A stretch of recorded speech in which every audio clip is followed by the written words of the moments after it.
નમસ્કાર દર્શક મિત્રો, કરંટ ટોપિકમાં હું પીનલ આપ સૌનું સ્વાગત કરું છું। કરંટ ટોપિકમાં આજે વાત કરી રહ્યા છે ગુજરાતના રાજકારણને લઈને, અને જ્યારે ગુજરાતમાં દિગ્ગજોના ધામા જોવા મળી રહ્યા હોય ત્યારે ચોક્કસપણે રાજકારણમાં ગરમાવો જોવા મળે। રાહુલ ગાંધી આજથી 2 દિવસ માટે ગુજરાતની મુલાકાતે આવ્યા છે। સિનિયર નેતાઓની સાથે બેઠક કરી રહ્યા છે।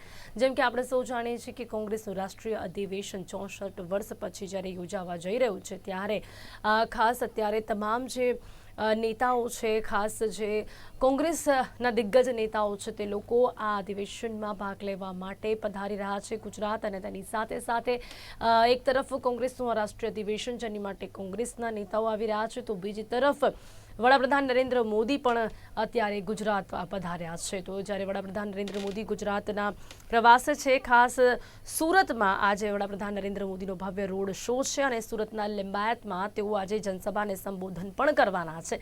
તો આ રીતે ગુજરાત જે છે તે હંમેશા રાજકારણ માટે ખૂબ જ મહત્વનું રહ્યું છે, અને ત્યારે હવે કોંગ્રેસ જે છે તે ગુજરાત માટે ખાસ કરીને જે પ્રકારની રણનીતિ અપનાવવા જઈ રહી છે, જે રીતે અત્યારે ગુજરાતમાં ખાસ જે કોંગ્રેસના જે દિગ્ગજ નેતાઓના ધામા જોવા મળી રહ્યા છે, દિગ્ગજ નેતાઓ ગુજરાતના પ્રવાસથી શું અત્યારે જ્યારે ગુજરાતના પ્રવાસે આવી રહ્યા છે ત્યારે રાજકારણમાં શું નવું જોવા મળી શકે છે, શું ખાસ કરીને નવા જૂની જોવા મળી શકે છે, તમામ મુદ્દાઓ પર આપણે વાત કરીશું। જેની માટે મારી સાથે જોડાયા છે રાજકીય વિશ્લેષક પ્રશાંત ગઢવીજી। પ્રશાંતભાઈ, આપનું સ્વાગત છે કરંટ ટોપિકમાં। તો પ્રશાંતભાઈ, સૌથી પહેલા ગુજરાતમાં જે રીતે અત્યારે દિગ્ગજોના ધામા જોવા મળી રહ્યા છે, રાજ્યમાં 2 દિવસે અત્યારે કહી શકાય છે કે એક તરફ કોંગ્રેસના તમામ જે નેતાઓ છે તેમનું આગમન 64 વર્ષ પછી, કોંગ્રેસનું રાષ્ટ્રીય અધિવેશન, બીજી તરફ વડાપ્રધાન નરેન્દ્ર મોદીનો રોડ શો, એની સાથે સાથે લિંબાયતમાં તેમની જનસભા। આ ગુજરાતમાં જે રાજકારણ જોવા મળી રહ્યું છે તે જોતા કહી શકાય છે કે આવનારા દિવસોમાં આપણને કંઈક નવું જોવા મળી શકે છે રાજકારણ। દેશની બે સૌથી મોટી પાર્ટી અને બંને પાર્ટીના સર્વોચ્ચ નેતા બંને આજે ગુજરાતમાં હાજર છે। એક માનનીય પ્રધાનમંત્રી માનનીય નરેન્દ્રભાઈ મોદી કે જે દક્ષિણ ગુજરાતના પ્રવાસે ખાસ કરીને અમુક એમના કાર્યક્રમ લોકાર્પણ સભા રેલી એના માટે આવ્યા છે। જે રેગ્યુલર મોદી સાહેબનું ગુજરાતમાં આવાગમન રેગ્યુલર રહેતું હોય છે, એના એક ભાગરૂપે ભલે પ્રધાનમંત્રી રહ્યા પણ ગુજરાત પ્રત્યેનો પ્રેમ દર્શાવવા માટે કાયમ આવતા હોય છે, એના ભાગરૂપે આવે છે। અમુક સ્પેસિફિક યોજનાઓ સ્પેસિફિક એટલા માટે એ સ્પેશિયલ એમના માટે, જેમ દિવ્યાંગની આપણે હમણાં દિવ્યાંગની વાત સાંભળી CR પાટીલના મોઢે, તો દિવ્યાંગ માટે જે યોજનાઓ બહાર પાડી છે એનું ખાસ કરીને લોકોને આશીર્વાદ આપવા માટે અને આશીર્વાદ લેવા માટે। બીજી પાર્ટી જે પોતાની એક ચોક્કસ ચિંતા કરવા માટે કે 30 વર્ષથી ગુજરાતમાં સત્તાની બહાર રહેવું, તમે કીધું એમ 65 વર્ષ પછી અધિવેશન ગુજરાતમાં થવું, અને દિવસે ને દિવસે ગુજરાતમાં એમનો ગ્રાફ ઘટતો જવો। કારણ કે લોકસભા હોય, વિધાનસભા હોય, નગરપાલિકા હોય કે રાજ્યસભા, કારણ કે રાજ્યસભા વખતે ધારાસભ્યના રાજીનામા પડે, આ બધામાં ઉત્તરોત્તર પ્રશાંતભાઈ, આપણે મયંકભાઈનું પણ સ્વાગત કરી લઈએ એટલે આપને સાંભળી શકે, એટલે આપણે ચર્ચા કરી શકીએ। મયંકભાઈ પણ આપણી સાથે જોડાઈ ગયા। મયંકભાઈ, આપનું પણ સ્વાગત છે ટોપિકમાં। જી પ્રશાંતભાઈ। એટલે ઉત્તરોત્તર આપણે એમ કહીએ ને ઉત્તરોત્તર પ્રગતિ કરો, એમ ઉત્તરોત્તર જે અધોગતિ થઈ રહી છે કોંગ્રેસની, એની ચિંતા હવે આટલા વર્ષે મને લાગે છે ક્યાંક ને ક્યાંક કોંગ્રેસને દેખાણી હોય, અને ક્યાંક નાનું મોટું અંદરની જેને કહેવાય ને કે થોડીક જડ કાઢી હોય એ પરિવારમાંથી, કોંગ્રેસ પરિવાર ગુજરાતનો, કે એવું તો શું થાય છે કે આ નથી થતું। અને અધિવેશનના ભાગરૂપે પણ રાહુલ ગાંધી આજે આયા, એમની સાથે કેસી વેણુગોપાલ કે જે હવે નેક્સ્ટ પોતાની જાતને પ્રોજેક્ટ કરી રહ્યા છે રાષ્ટ્રીય અધ્યક્ષ તરીકે કોંગ્રેસના, અને રાહુલ ગાંધી પણ એમને ખૂબ આગળ રાખે છે બધી જગ્યાએ, કેસી કો બોલ દો, કેસી કો બોલ દો। એટલે બધા આજે ધામા નાખ્યા છે એક તૈયારીના ભાગરૂપે। તૈયારી અધિવેશન હંમેશા કોઈ પણ પાર્ટીનું જ્યાં થાય ત્યાં ડેફિનેટલી સ્થાનિક સ્તર ઉપર બહુ મોટો એક ઉમળકો હોય, એક બહુ મોટો આનંદ હોય, પણ એ પછી એનું પરિણામ અને આગળ એની રણનીતિ કે આ અધિવેશન થયું, આપણે નથી કહેતા કંપનીની અંદર કે મેનેજિંગ ડિરેક્ટર કે કંપનીનો ચેરમેન ડાયરેક્ટ તમને મળવા આવે, પણ પછી પરફોર્મન્સમાં ઇમ્પ્રુવમેન્ટ આવે છે કે નથી આવતું, એટલે પરફોર્મન્સ કેવી રીતે ઇમ્પ્રુવ કરવાનું છે, એના માટે કઈ સ્પેશિયલ રણનીતિ ઘડવાની છે, આજે 2 દિવસના આ મનન ચિંતનમાં મને લાગે થોડું બહાર આવશે। કારણ કે શક્તિસિંહના પ્રદેશ પ્રમુખ બન્યા પછી હજી પણ સંગઠન માળખું તૈયાર થયું નથી, તો 1.5 વર્ષ 2 વર્ષ થવા આવ્યા, તો સંગઠન માળખું નથી તો કામ કેવી રીતે ચાલી રહ્યું છે, જે લોકોનો એટલે વિરોધ પક્ષ તરીકેના જે કામ ચાલી રહ્યા છે એમાં શું આઉટકમ આવી રહ્યો છે।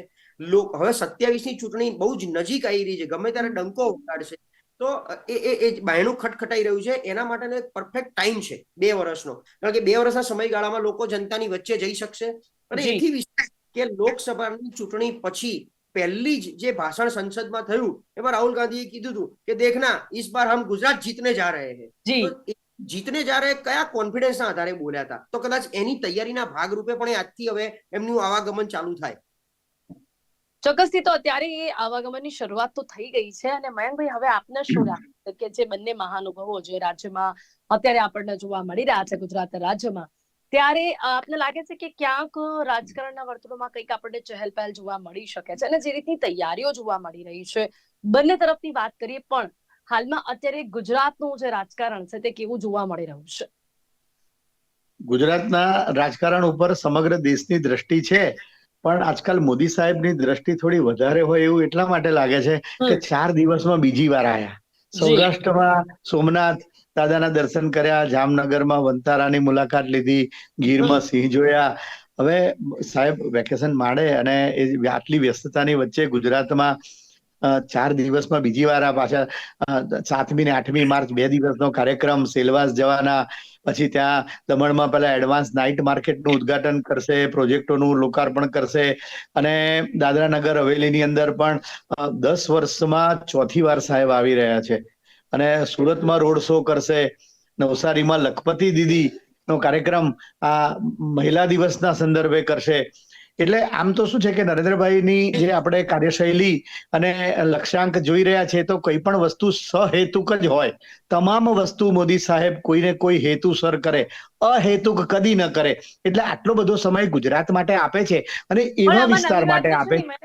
વડાપ્રધાન નરેન્દ્ર મોદી ગુજરાતમાં આટલો સમય આપે, કે રેલી કરે, કે ગુજરાતને મહત્વ આપે, એમાં કઈ નવું લાગે તમને ક્યારે? ના ના, નવું એટલા માટે લાગે છે કે જે એરિયામાં જાય છે ત્યાં ભાજપના ગઢ છે, જ્યાં સખર ડખર છે ત્યાં બહુ નથી જતા.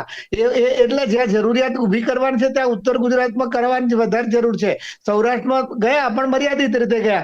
જોકે સુરત છે એટલે અડધું સૌરાષ્ટ્ર ગણી લેવાય, પણ સુરતમાં અને એ બાજુ એરિયાના વધારે ફોકસ કરે છે. એટલે લોકોને એમ થાય છે કે ભાઈ મોદી સાહેબને પાસે બહુ સારો નવરાશનો સમય આવી ગયો છે.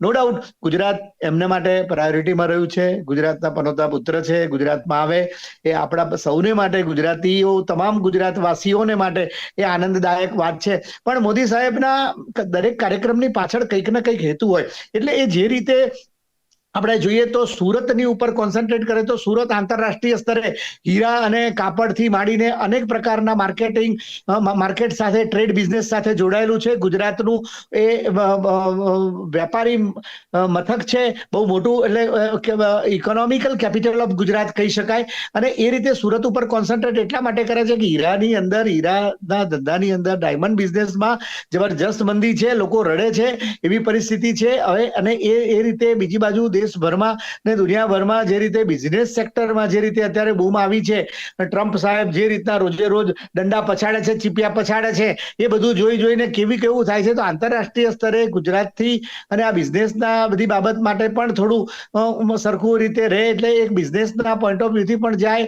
એક વાત, લખપતિ દીદીનો કાર્યક્રમ મહિલા દિવસ માટે કરે છે, મહિલાઓને ઉપર કોન્સન્ટ્રેટ કરતા હોય છે, અને ઘણી અસરકારકતાથી તેમણે મહિલા વોટ બેંકને પોતાની તરફ ભારતીય જનતા પાર્ટીએ કરી જાણી છે. વાત સાચી છે, પરંતુ યુવતીઓની ઉપર કોન્સન્ટ્રેટ આ લખપતિ દીદીનો કાર્યક્રમ જે છે એ યુવતીઓ ઉપર મોદી સાહેબ કોન્સન્ટ્રેટ કરી રહ્યા હોય. એટલે કે સમગ્ર ભારતીય જનતા પાર્ટીની નેતાગીરી શીર્ષસ્થ નેતૃત્વ કરી રહ્યું હોય એવી એક છાપ ઉભી થાય છે.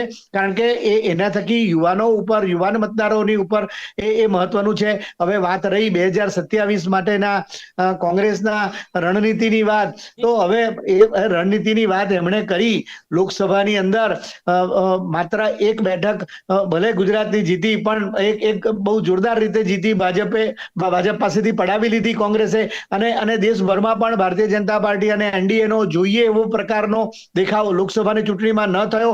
એટલે લોકસભાની ફ્લોર ઉપર રાહુલ ગાંધી, નરેન્દ્ર મોદી અને ભારતીય જનતા પાર્ટીની નેતાગીરી સામે એકદમ આંખો કાઢીને બોલતા હોય, એકદમ આમ જાણે જોરદાર રીતે જુસ્સો આવી ગયો હોય એ રીતે બોલતા હોય એવું બધું થતું હતું અને એના એ જુસ્સામાં રાહુલભાઈ બોલી ગયા કે ભાઈ 2027 ની ચૂંટણી ગુજરાતમાંથી અમે જીતીને કરશું. પણ હવે આ તાજેતરમાં જ આપણી ચૂંટણી ગઈ, સ્થાનિક સ્વરાજ્યની ચૂંટણી, જેમાં કોંગ્રેસ કેવી ધોવાઈ ગઈ. ચૂંટણી આવે એવો જીતનો વિશ્વાસ વ્યક્ત કરતા જોવા મળે. અરે ખાલી જીતનો વિશ્વાસ વ્યક્ત કરે છે પરંતુ કશું થતું નથી. કોંગ્રેસ હવે આગળ જોવા મળે છે.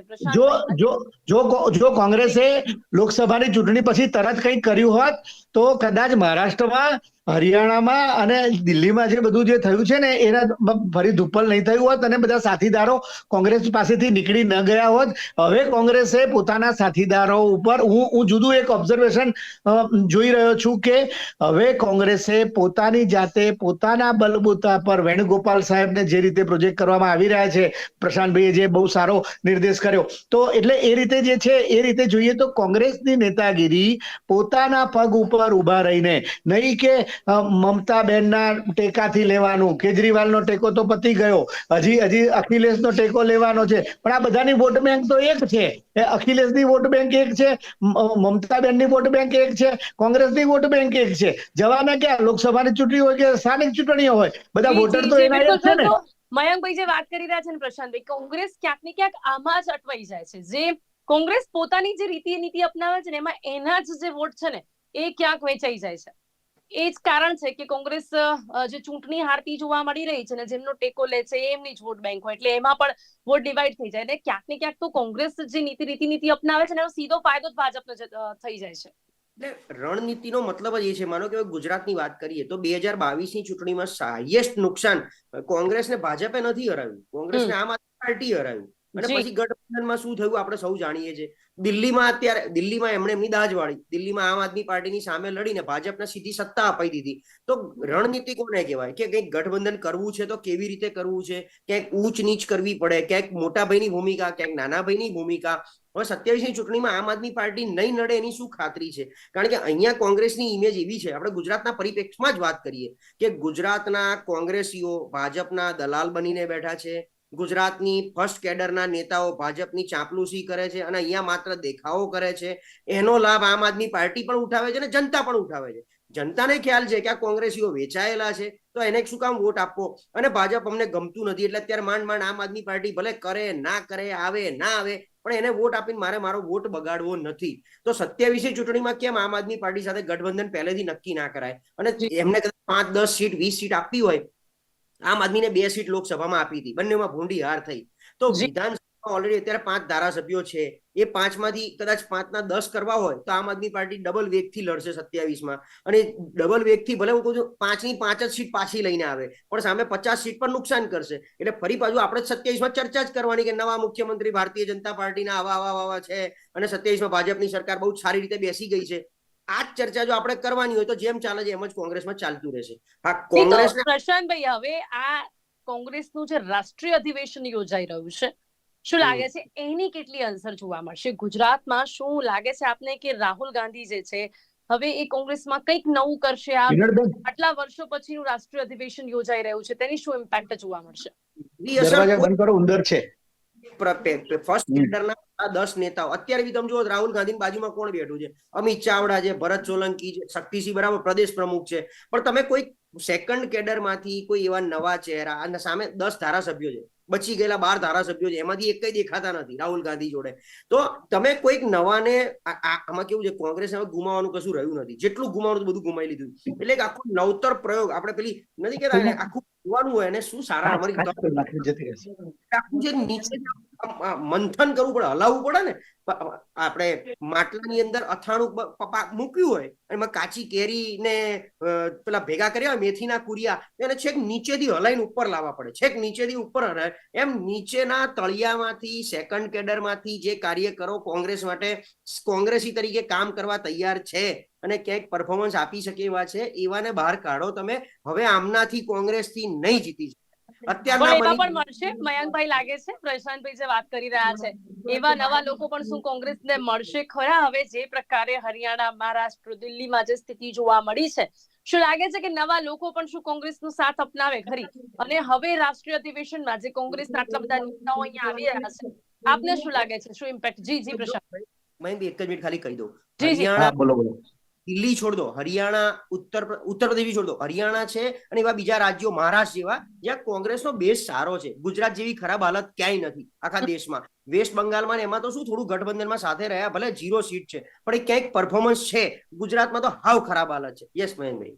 જી તમારી વાત સાચી છે પ્રશાંતભાઈ, અને એટલે જ મારું એવું કેવું છે કે ખોટી જગ્યાએ માથા પછાડવાનો કોંગ્રેસ માટે મતલબ નથી. કારણ કે કોંગ્રેસમાં અહીંયા અંદર હજુ પણ જૂથવાદ બહુ જબરજસ્ત પ્રવર્તી રહ્યો છે. કાર્યકર્તાઓમાં નિરુત્સાહ છે, અને તમે જે રીતે કહ્યું કે સત્તાના દલાલો બની ગયેલા છે, અને એ વાત સાચી છે પ્રશાંતભાઈ કે સત્તાના દલાલો બની ગયેલા છે, અને આ લોકોને કોઈ પોતપોતાનું સાચવી રાખવું છે. જૂના નેતાઓ જે કરતા હતા એની એક પરંપરા ચાલુ રાખી છે નવા નેતાઓએ, અને હિન્દુત્વ એટલું બધું મજબૂત રીતે ગુજરાતમાં ચાલ્યું છે. હિન્દુત્વનો મુદ્દો, જો પહેલો મુદ્દો કહું તો જૂથવાદ કોંગ્રેસમાં પ્રવર્તે છે.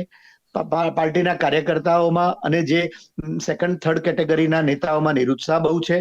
હિન્દુત્વનો મામલો ગુજરાતમાં જબરજસ્ત કોંગ્રેસને અકળાવી રહ્યો છે, જેને ભેદી શકાય એવી કોંગ્રેસની વર્તમાન સંજોગોમાં ક્ષમતા નથી. પક્ષ પલટો, અત્યાર સુધીમાં 18 ધારાસભ્યો અને 75 થી વધારે નોંધપાત્ર કહી શકાય એવા નેતાઓ કોંગ્રેસને છોડીને ભારતીય જનતા પાર્ટીમાં ગયા. શું લાડવા લેવા માટે ગયા છે ને? મફત કે ભજન મંડળી થોડી ભાજપ શરૂ કરી છે. એ બધાને ત્યાં ફાયદો દેખાય છે એટલે જાય છે, અને એમને એવું થાય છે મોઢવાડિયા સાહેબ હજી આટલા વખતથી હતા અને પછી ગયા, હજી પ્રધાન પદ નથી મળ્યું. જુદી વસ્તુ છે, મળશે યોગ્ય સમય કદાચ. પરંતુ મારો કહેવાનો મતલબ કે એવા વિચક્ષણ નેતાઓ પણ સમજી ગયા છે કે હવે કોંગ્રેસના અંદર વધારે બહુ જોર રહ્યું નથી. ગુજરાત કોંગ્રેસમાં બહુ તાકાત રહી નથી. રાષ્ટ્રીય અધિવેશનથી પણ પ્રાણ નહીં ફૂંકાય, શું લાગે છે કે કંઈક નવું નહીં કરી શકે? આવું જો થવાનું હોય તો કશું નહીં સાહેબ. તમે જુઓ કે પ્રદેશ કોંગ્રેસ ઓફિસ ઉપર રાહુલ ગાંધી સાહેબ ગયા ત્યારે કેટલા કાર્યકર્તાઓ આવકારવા આવ્યા હતા. એરપોર્ટ ઉપર ગયા ત્યારે કેટલા આવકારવા આવ્યા હતા. તમે જુઓ, સંખ્યાની રીતે જુઓ. 1995 થી આજે સત્તાની બહાર છે તો હજી એ જ માનસિકતાની અંદર આવી રહ્યા છે. એટલું જ નહીં, પોતાની જે પરંપરાગત વોટ બેંક છે કોંગ્રેસની, ઓબીસી, પછાત વર્ગ, મુસ્લિમ વર્ગ, ક્ષત્રિય સમુદાય, આ બધા લોકોને એ હજી પોતાની પાસે ફરીથી કરી શક્યા નથી. કારણ કે 2012ની ચૂંટણીની અંદર વિધાનસભાની 2012ની ચૂંટણીમાં કોંગ્રેસની 61 બેઠકો જીતી કોંગ્રેસે. 2017માં એનાથી વધારે જોર માર્યું, પાટીદાર અનામત આંદોલન પણ એમને નો ફાયદો મળ્યો, એમ કરીને 77 જીતી, અને 2022માં 17 થઈ ગઈ, 1717. બરાબર. હવે તમે જુઓ કે એક સમય એવો હતો 1985ની સાલમાં કોંગ્રેસે હાઈએસ્ટ 149 બેઠકો ગુજરાત વિધાનસભામાં 182 માંથી જીતી હતી. હવે આ બધી પરિસ્થિતિની અંદર કશું આમ આગળ થાય એ બહુ અશક્ય અને બહુ તકલીફજનક છે. જે જગ્યાએ શક્તિ હરિયાણા છે, ભાઈએ જે વાત કરી એ પ્રમાણે મહારાષ્ટ્ર છે, બીજા અનેક રાજ્યો છે ત્યાં આગળ કોંગ્રેસ પોતાનું જોર કરી શકે એમ છે. અહીંયા તો તબક્કે નીચે જાય છે. છેલ્લે આપણે સ્થાનિક ચૂંટણીઓ જોઈ, એની અંદર પણ કોંગ્રેસનો ગ્રાફ નીચો જઈ રહ્યો છે. બોટકાંડની ઘટના આટલી બધી હલાવનારી બની લોકોને, અગ્નિકાંડ બન્યા, પેપર કાંડ, નકલી કાંડ, ગુજરાતમાં અનેક વસ્તુ, એન્ટી એસ્ટાબ્લિશમેન્ટ ની માનસિકતાને એ વધારે કોંગ્રેસ ડેવલપ કરી શકી નથી. એન્ટી એસ્ટાબ્લિશમેન્ટ નો ફાયદો લઈ શકી નથી, અને ગુજરાતમાં ભાજપને હરાવવું એ અતિ મુશ્કેલ છે. એટલે અહીંયા અધિવેશન યોજે, રાષ્ટ્રીય સ્તરના પ્લાનિંગ કરે, પરંતુ એક વાત હું નોંધપાત્ર ઓબ્ઝર્વેશન એ હું જોઈ રહ્યો છું કે કોંગ્રેસે હવે જે રીતે એમના સાથીદાર ભાગીદાર પક્ષોએ એમને જે અત્યાર સુધીમાં નુકસાન પહોંચાડ્યું છે, અને હજી પણ એમને લાગે છે કે આ લોકોની સાથે રહેવાથી આપણું કઈ જાજુ દળદળ ફીટે એમ નથી, એટલે વ્યૂહાત્મક રીતે અમુક એરિયાની અંદરથી એ લોકોએ શરૂઆત કરી છે કે આપણા બલબૂતા ઉપર આગળ વધવું. કોંગ્રેસ પોતાના પગ ઉપર આગળ વધે, પોતાના કાર્યક્રમો, પોતાની નીતિઓ અને પોતાની નેતાગીરીને એ રીતે આગળ વધે, એ બાબત માટે એ જવું, એ બાબત એ લોકોએ જોરદાર રીતે એ કરી છે. બાકી કોંગ્રેસને સાથ દેનારા ફારૂક ઓમર અબ્દુલ્લા જુઓ, અત્યારે કાશ્મીરમાં ભાજપની તરફેણના ગાણા ગાય છે. હવે આ અખિલેશભાઈ, એવા તો કેટલાય લોકો હશે કે જે પછી પોતાનો સ્વાર્થ જોઈએ, એટલે જ કોંગ્રેસે, તમે જે મને પૂછ્યું ને કે કોંગ્રેસે રાષ્ટ્રીય અધિવેશન અહીં, તો રાષ્ટ્રીય અધિવેશન અહીં કરીને કોંગ્રેસની એક સમયની ભૂમિ હતી, 149 બેઠક આવી હતી, ગાંધી સરદારની ભૂમિ છે કોંગ્રેસને માટે. તો એ રીતે જોઈએ તો અહીંયાથી નવી શરૂઆત કરવા કોંગ્રેસ જઈ રહી છે, એ આવકારદાયક બાબત છે. પોતાના બલબૂતા પર, પોતાના કાર્યક્રમોથી જેટલી આગળ વધશે, સાથીદારો ભાગીદારો ઉપર અવલંબિત વ્યૂહાત્મક અવલંબિત ભલે રહે, પરંતુ એકંદરે પોતાની તાકાત એ સાથીદારી ભાગીદારી કરવામાં પોતાની તાકાત ક્ષીણ ન થઈ જાય એ રીતે પોતાની તાકાત ઉપર આગળ વધવા માટે કોંગ્રેસ કોશિશ કરશે ને જી આગળ જશે. પ્રશાંતભાઈ, હવે વાત આપણે વડાપ્રધાન નરેન્દ્ર મોદીના પ્રવાસની પણ અંતે કરીએ તો શું લાગે છે સુરતમાં જે રીતે તેમનો ભવ્ય રોડ શો છે, લીંબાયતમાં જનસભાને સંબોધવાના છે, શું લાગે છે વડાપ્રધાન નરેન્દ્ર મોદીના ગુજરાત પ્રવાસથી ભાજપના સંગઠનમાં શું પરિવર્તન જોવા મળશે, કેટલી મજબૂતી જોવા મળશે? ભાજપનું સંગઠન મજબૂત જ છે. નવા વ્યક્તિને જે પ્રમુખ તરીકે મૂકવામાં આવે છે આવશે. પ્રશાંતભાઈ. અચ્છા પ્રશાંતભાઈ, બોલો પ્રશાંતભાઈ, બોલો. મેં કીધું એમ કે સંગઠન મજબૂત હોય કે ના હોય, પણ ત્યાં આખું માળખું તૈયાર છે. મોદી સાહેબને અમિત શાહની બીકે બધું કરવાનું છે, એ લોકો કરતા જ રહ્યા છે. પણ યસ, એમનું આખું સંગઠનની પ્રક્રિયા ચાલુ છે. પ્રદેશ પ્રમુખ ગમે ત્યારે આવશે. ગઈકાલે તમે જોયું તો જિલ્લા પ્રમુખ બી નિમાઈ ગયા. નાનો મોટો એમ કહેવાય કે આ નારાજ ભાજપમાં નારાજગી જેવું હોતું જ નથી. ભાજપમાં ડર છે. નારાજગી શબ્દ કોંગ્રેસમાં છે, અહીંયા ડર છે. એટલે ડરના માર્યા કોઈએ કશું બોલવાનું નથી. જેને જે આપે સ્વીકારી લેવાનું છે. મોદી સાહેબના અલગ અલગ પ્રવાસ, પહેલા સૌરાષ્ટ્રમાં, પછી સાઉથ ગુજરાતમાં, એટલે મોદી સાહેબના ઈશારાને તમે સમજો કે પ્રદેશ સંગઠન આવે છે, રાષ્ટ્રીય સંગઠન પણ બનવાનું છે, રાષ્ટ્રીય અધ્યક્ષ પણ નિમાવાના છે. એટલે ક્યાંક એને સાથે રાખતા હોય એમની ટૂરમાં, એટલે સમજી લો કે આને હવે ભવિષ્યમાં કંઈક એક નાનકડું પદ ઉપર મળવા જઈ રહ્યું છે. જેમ આજે મેં ક્યાંક સાંભળ્યું તો ભાઈ સુરતના બધા ધારાસભ્યો આજુબાજુ છે, લિંબાયતમાં જઈ રહ્યા છે, સૌરાષ્ટ્રમાં પણ એક બેને પ્રમોટ અને પ્રોજેક્ટ કર્યા છે. તો આમાંથી કોઈ પ્રદેશ અધ્યક્ષ બને તો નવાઈ નહીં પામવું એમ. એટલે પ્રદેશ અધ્યક્ષ પદ કોને કમ્પલસરી MP અથવા MLA ને મળશે એ નક્કી છે, કારણ કે પ્રોટોકોલ પ્રમાણે સ્ટેજ શેર કરી શકાય. એટલે કોને બનાવવા છે આગળ શું, કારણ કે અત્યારે નથી ગુજરાતમાં કોઈ એવી ચૂંટણી કે નથી એવો કોઈ માહોલ કે મોદી સાહેબ આવીને રાજકીય કળા કરવાની હોય, પણ એ અહીંયા કંઈક એમના જ સંગઠનમાંથી મંથન કરી, એટલે સમુદ્ર મંથનની જેમ કોઈ અમૃત કાઢવાના છે, કોઈક હીરો ચૂંટવાના છે. એ હીરો એ થોડા ઘણા અંશે એક સિગ્નલ આપવા આવ્યા હોય સંગઠન પ્રક્રિયા પહેલાની. અને એની સાથે કંઈક દીવ દમણની વાત હતી, જે જઈ રહ્યા છે આ બધા વિસ્તારમાં એમને કોઈ પોલિટિકલ તકલીફ છે નહીં ભાજપને, ન વિધાનસભામાં ન નગરપાલિકામાં. પણ મોદી સાહેબની રેગ્યુલર હાજરીથી એક ઇમોશનલ ટચ ફેક્ટર ચાલુ રહે, એ એના માટે મોદી સાહેબ રેગ્યુલર આવતા રહે છે. જી, એ જ તો ભાજપના વખાણ કરવા પડે એની બાબત છે કે માત્ર ચૂંટણી આવે ત્યારે અને ક્યાંક જીત્યા હોય તો તેને હળવાશથી લઈ લેવું, એવું ક્યારે જોવા નથી મળતું. હંમેશા એક સક્રિયતા જોવા મળે છે. ક્યાંક ને ક્યાંક કોંગ્રેસને આ જ કંઈક શીખવા જેવું છે અને જોવાનું રહેશે હવે કોંગ્રેસ ગુજરાતમાં જે સક્રિયતા બતાવી રહી છે તેનાથી શું પરિવર્તન આવી શકે છે. સમય અહીંયા સમાપ્ત થાય છે. પ્રશાંતજી, બંને મારી સાથે ચર્ચામાં જોડાયા તે બદલ આપનો ખૂબ ખૂબ આભાર. Thank you so much. તો ગુજરાતમાં હાલમાં અત્યારે આ દિગ્ગજોના ધામા જે જોવા મળી રહ્યા છે તેની શું અસર આવનારા સમયમાં જોવા મળી શકે છે? ગુજરાતમાં જે પ્રકારની પરિસ્થિતિ કોંગ્રેસની છે તે જોતા શું લાગે છે કે ખાસ કરીને અત્યારે જે પ્રકારે આ કાર્યક્રમો જોવા મળી રહ્યા છે તે કાર્યક્રમોથી કોંગ્રેસના જે નેતાઓ છે, કોંગ્રેસના જે કાર્યકર્તાઓ છે તે લોકોમાં પ્રાણ ફૂંકાશે કે કેમ, કોંગ્રેસમાં પ્રાણ ફૂંકાશે કે કેમ, અને તેની સાથે જ વડાપ્રધાન નરેન્દ્ર મોદીની આ મુલાકાત ભાજપને વધુ કેટલું મજબૂત કરી શકે છે? કરંટ ટોપિકમાં અત્યારે બસ આટલું જ. ફરીથી મળીશું નવા વિષયની સાથે. ત્યાં સુધી રજા આપશો. નમસ્કાર.